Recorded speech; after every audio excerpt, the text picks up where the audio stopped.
The beginnings of the Ottoman Empire are shrouded in mystery, as I've previously mentioned. But in those mysterious times, we get a beautiful ray of insight through a man who was passing by that region. And that man was Muhammad ibn Battuta. I'm sure you've all heard about him, and if you have, let me know what you know about him so far.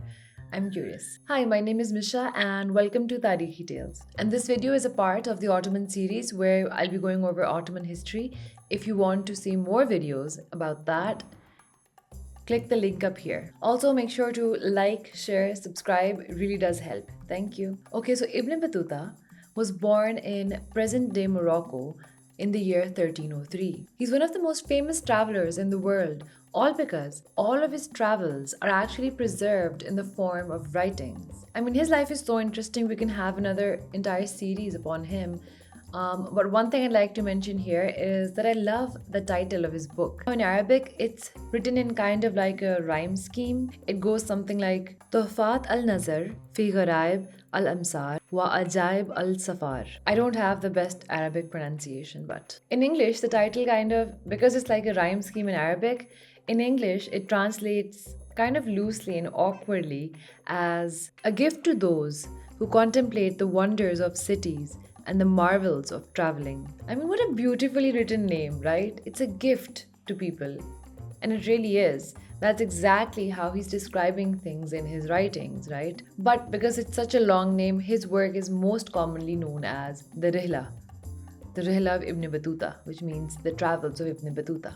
Now, obviously, his travels actually span over decades and cover so much land and area, but we're going to be talking about the year 1330 to the year 1332. That was the time when Ibn Battuta met the Ottomans. Now, in the year 1330 till 32, Ibn Battuta boarded a ship, or as he called it, a Christian vessel from the city of Genoa and got dropped off in a coastal city in Anatolia, which lies in modern day Turkey. Ibn Battuta himself refers to this land as Bilad al-Rum, which means the land of the Greeks.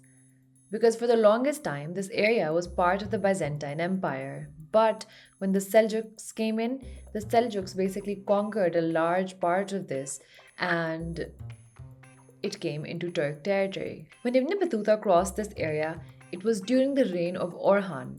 Now, Orhan is the son of Osman, who was the founder of the Ottoman Empire. The Rihla actually describes this area as one of the finest regions in the world.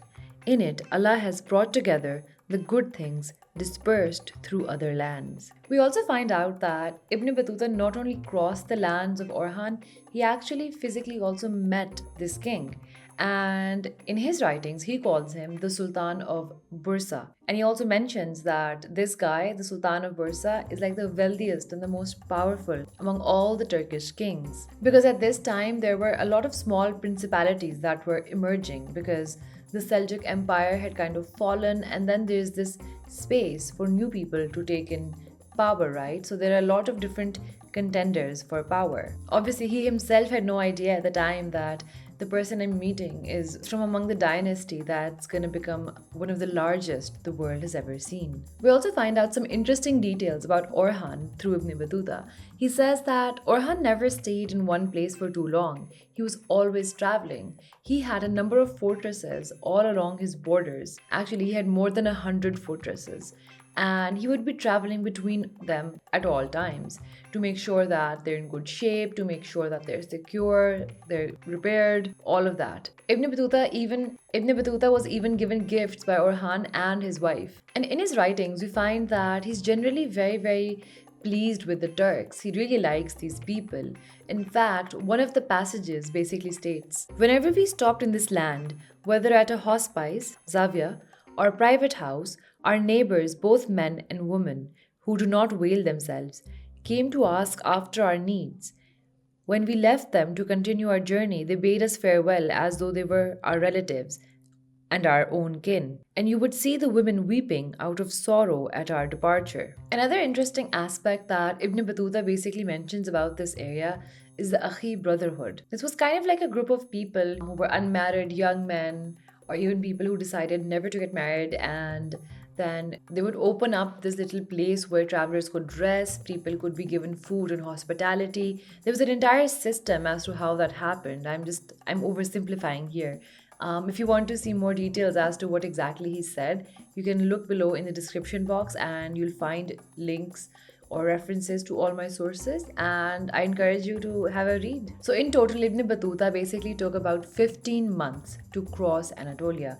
And by the time he crossed it, he himself mentions that not only does he have much more gifts and much more money now, as he was gifted so many things by these different Turk kings, he also has more people in his traveling party. So, yeah, there we go. That is when this legendary character of Ibn Battuta crossed paths with the Ottomans. In fact, his insights have also helped modern historians figure out that some part of the official histories that were written by Turkish court historians, which were written 150 years after the events actually took place, are actually true. I've mentioned this in some of my previous videos that the writings of Ibn Battuta helped prove that a lot of the things that we find written in official Turkish histories are actually true.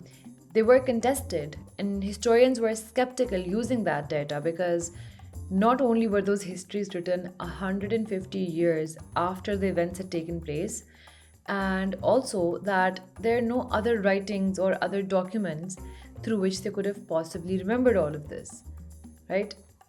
So if you want to see more about all of that, you can head on over to the Ottoman series playlist and a lot more videos for you guys there. See you next time.